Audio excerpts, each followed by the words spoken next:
So I think we've been given the wrong idea about self-love. I've always been told to just take care of myself and do something kind, like take a bubble bath, and yet it doesn't actually ever make me feel better for longer than that action. Because I think if it was as simple as taking a bubble bath, we'd all have it figured out by now. But here's what nobody tells you. Loving yourself isn't actually a feeling. It's not a one-time action. It's an ongoing practice, and most of us are actually never taught how to do it. So in this video, we'll be breaking down what real true self-love is, what it isn't, and the simplest, most actionable step you can take towards loving yourself today.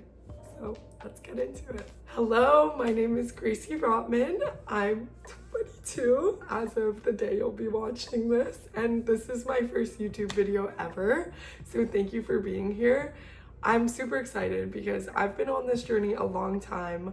I've gone through many things that have tested my love for myself, my confidence, and I failed at times and I've succeeded, and I'm really excited to just share it with you guys because I know I'm not the only one who goes through these challenges. So thank you for being here, and let's just get straight into the video. So I don't know about you guys, but I am overloaded with content on the internet about self-love. But it kind of feels like the quantity of information does not really equate to the quality, and that I'm having to constantly cut through the noise to find things that actually resonate. It feels like you're either getting something that's super vague and just like, you know, love yourself, and you're like, thanks, I never thought of that. Or on the other hand, you're getting like super specific advice, like go take a bubble bath, and you're like, that really didn't solve years of trauma. So it can be really difficult to find the right advice sometimes. Well, the reason that much of this advice misses the mark is really because it doesn't go much deeper than the surface. And people who have attempted to embark on their self-love journey understand that this goes way deeper than we ever thought. And I'm talking going back to the childhood, unpacking those traumas. It's like going places you never even imagined. And the people that have also embarked on this journey know that there is no one-size-fits-all solution. I can't sit here right now and tell you what it means to love yourself, because that's for you to figure out. And I can only really give you the tools, facilitate the process, prompt you to dive in, but I cannot sit here and tell you what that means for you, because that's for you to figure out. And the truth is that it's so difficult because you have to be willing and open to embrace everything that comes up. There's gonna be feelings and emotions and truths and lies and so many things that you're gonna have to deal with that you couldn't even imagine at the beginning of this journey. So in actuality, true self-love is not something that you can passively absorb from a YouTube video, a book, or a podcast. It takes work, and it takes unpacking those traumas and going back to your childhood, facing uncomfortable truths, and learning to take care of yourself in a way that goes way deeper than the surface. But anyways, before we can even get there, we need to know what self-love is. And sometimes before we can do that, it's sometimes good to define what it's not. Because God forbid you take this video and use it as a justification to do one of the following. So the first thing that self-love is not, it is not tolerating toxic behaviors. It is not staying in toxic friendships, relationships, even familial relationships. It's not staying in toxic workplaces, environments, none of that. I feel like a lot of people can justify staying in a toxic relationship or some situation because they are unconditionally loving. However, true self-unconditional love tends to be the opposite, and it tends to mean leaving when you know that something is not allowing you to protect your peace. So right along with that, true self-love is also not a lack of boundaries. You're not a doormat, and loving yourself means that you will not put up with things that don't make you feel loved or respected. That if you're feeling any type of way, you're gonna walk out, because those are your boundaries that you set for yourself, and there's no other reason why you would stay, that you're loving them or nothing. So I just want to be clear that it's not ignoring your needs, it's not sticking around for other people, it's knowing what you need and setting a boundary on that and leaving when it's time for that, and because you respect yourself and your energy. And then finally, and this is so important, but unconditional self-love does not mean you will always feel perfect about yourself. It does not mean you're always going to be positive about yourself. And I feel like this is such a misconception, because I actually had a chat with a senior marketing manager at Coach the other day, and I asked her, you know, I'm dealing with a lot of fear, I'm dealing with a lot of pain, and how do you overcome that? Like, how is it as you get older? And, you know, I just love if you could give me advice on that. And she told me, you know, that's a great question, and I'm glad you asked, because it never goes away. It's always there. It just gets easier to deal with as you get older because you acquire the tools. So anyways, the point is that you're not always gonna feel great. You're not always gonna feel like you love every part of yourself and everything's perfect. That's really far from the truth. That will never be reality. And it's not the goal either. The goal is not to rid ourselves of bad feelings and bad emotions. It's to understand them better and let them guide us better to where we're meant to be. Okay, so now that we've defined what it's not, what is it? We're finally here. Well, if you look it up on Google, you'll basically find unconditional love means loving with no conditions. And you're like, that's left me in the exact same spot I was 2 seconds ago, so thank you.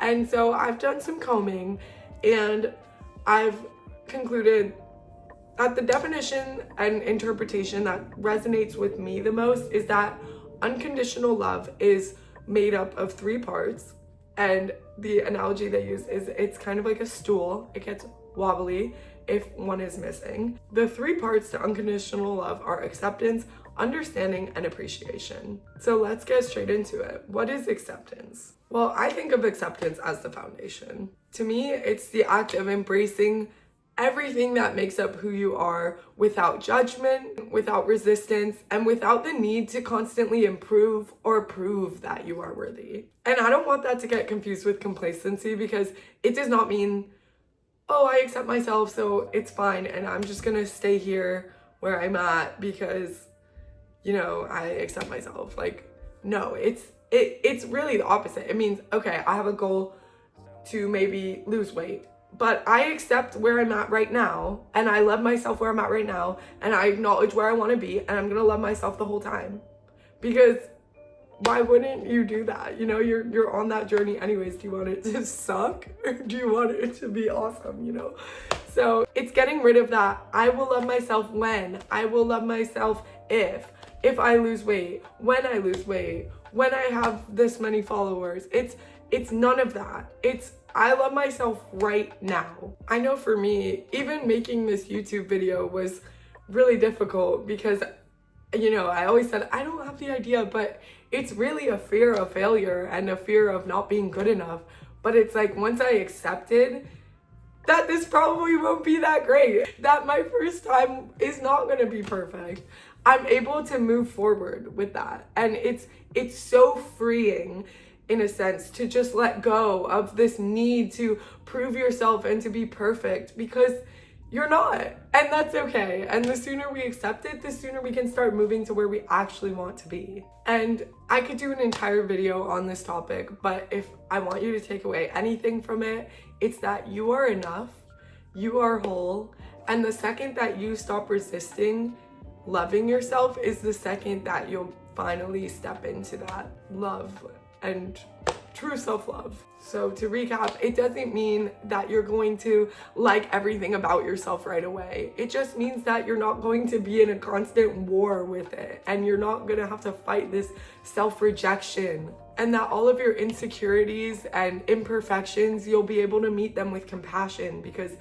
it's okay that they're there and it's okay that they exist. So let's move on to the second part, which is understanding. When I think of understanding, I think about empathy. And one of the most important things in the self-love journey is being able to dig deeper. And to me, empathy is finally digging deep. It's understanding that this behavior, especially self-sabotaging behavior, this behavior and these attitudes and these thoughts, like, they don't just appear, they came from somewhere. And I want to understand what that is. And I accept what that is. They work together. But it's really trying to understand that things are probably from your childhood, or they're from, your past relationship, or who knows, maybe someone even just commented something mean on social media and you internalize that. It's looking to understand it so you can start to change it, because awareness is the first step in that. And I mean, think about the way you treat your friends. If you have a friend that's struggling, you're talking to them with it. You're trying to understand why. You're trying to help them. You don't just say, get over it. They don't just say one thing and you're like, get over it. At least if you're a good friend, you're not. But you're actually working to understand them and hear them and see them. And you need to share that same understanding and love on yourself. And so how do we do that? It's really sitting with yourself and saying, I see you. This is okay. I see why you feel this way, and I'm here for you. So if you start to engage in self-sabotaging behaviors like procrastinating or perfectionism, like I was with this YouTube video, maybe sit and be like, is there something deeper going on? Because 99% of the times there is.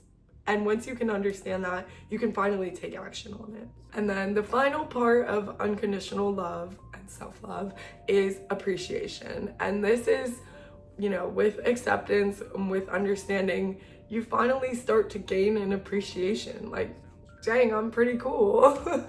You can actually spend time alone and celebrate that and celebrate yourself. And maybe it's looking in the mirror and being able to be like, wow, like I love myself, or even just expressing yourself. It's celebrating yourself, really. And because you are worthy of being celebrated, because you deserve that. Not because you achieved something and now you're gonna appreciate and celebrate it.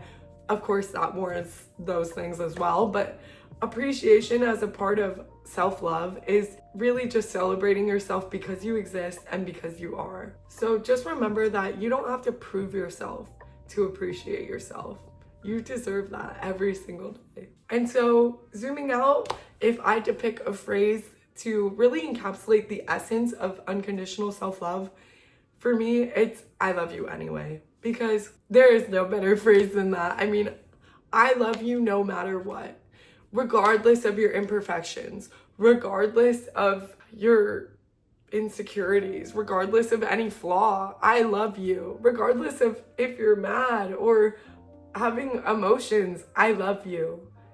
And that is so important to be able to say that to yourself, especially in the hardest moments. That's when you need to hear it most.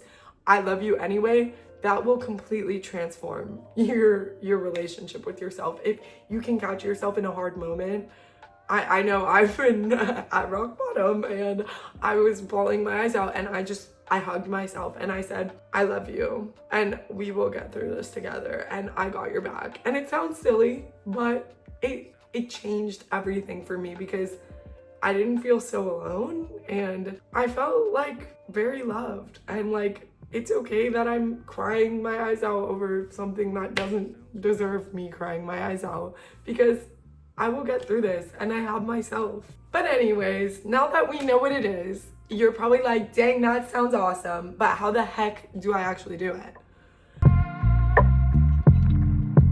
Well, the answer is you gotta pick something and you gotta start small. So for me, my habit is journaling. That's the one thing I committed to this year. At least like 5 or 6 times a week, I sit down before bed and I journal. And it can be literally as little as 2 minutes, like, what did I do well today? And that's it, and like a highlight. Or it can be like turning into like 30 minutes to an hour of like, holy crap, I have so much trauma that I've never worked through. But journaling for me is how I create awareness. But anyways, it will help you to identify, which area am I lacking the most in? Is it appreciation? Is it understanding? Is it acceptance? And once you know that, and it might be one, or it might be all three, and that's valid. But once you know that, it makes it a little easier to be like, okay, so I know I want to love myself. I'm struggling with this. This is the first step I can take. And that's all you need to know. I feel like so many videos, this is also another huge issue, is that they'll just be like, do this and that and that and that and that and that. And you're like, oh my God, that sounds great. But like, holy crap. Because we're not wired that way. We're not wired that we can be like, yeah, I'm gonna change 30 things tomorrow. Like, it just doesn't work like that. It's not in our psychology. And to make a change, you have to pick one thing and you have to focus on it. And really, I mean, my therapist once told me that it takes 60 days to make an actual change. But I think if you do a habit for 2 weeks, you'll make like really good progress. So, but even just a few days, once you feel the effect, and some of these are immediate. Like, I know right after I journal, I feel like, wow, I literally just learned things about myself that I had no idea I felt. And it's like an immediate like benefit. And a lot of them are. And there's so many things you could do. So, I mean, if you're struggling with acceptance, you know, just noticing your self-talk could be your goal. It's trying to stay aware and conscious of what that is. And listening to it is a great start. Journaling is a great one. Meditating is a great one. It's hard, but there's the Calm app. Not sponsored. I love them though. And you know, you can do 5 minutes, 1 minute. You can literally do 1 minute meditations, but it's like those smallest changes will help you. And maybe even take a bubble bath. I know it's so maybe contradictory. I mean, that's not going to solve all your problems, but if you say, I'm going to take a bubble bath, which also I highly recommend bubble baths. Like, I love bubble baths. But anyways, if you say, I'm going to take a bubble bath and I'm going to do it on this day, this day, and this day, and then you actually do it, you feel so loved. You feel like you follow through on your promises to yourself. Like, it really starts to change the way you are to yourself, because it's almost like setting a boundary, kind of. It's like making a promise to yourself and following through on it. So bubble baths are awesome. I highly recommend. But in terms of habits to help you start becoming aware and accepting yourself, definitely auditing your self-talk. There's always the looking in the mirror and telling yourself you love yourself. Even just taking a few breaths when you wake up. I personally love to do 3 things I'm grateful for when I wake up. If you've never heard of the 5-minute journal, I highly recommend. Or, I mean, maybe it's writing a letter to yourself, but pretending it's to a friend. There are so many things, and I'm sure there's a vast amount of information and, you know, practical steps you can take. But I'm telling you, pick one, make a plan. Make a plan. Like, this is exactly when I'm gonna do it. This is where I'm gonna do it. This is how I'm gonna do it. If I'm journaling, I'm gonna leave the journal by my bed where I can see it. You know, you have to remove any friction to doing it. You need an exact plan. And it also really helps to tell people. So comment down below, you know, what is it that you're committing to? And maybe even what area you're struggling the most in. And please know that even just taking one breath in the morning, like with your hand on your heart, or writing, I'm grateful for one thing, will make a difference, especially if you do it day after day. So anyways, thank you guys so much for watching my very first video. I could not be more excited once again, and I'm really just so excited to continue making content for you guys and hopefully help you guys love yourselves unconditionally, because we all deserve that. We all deserve that. Please remember that. You are so worthy of love. You are so worthy of anything you desire. And I'm sending everyone so much love. And I'll see you in the next video. Thanks, guys.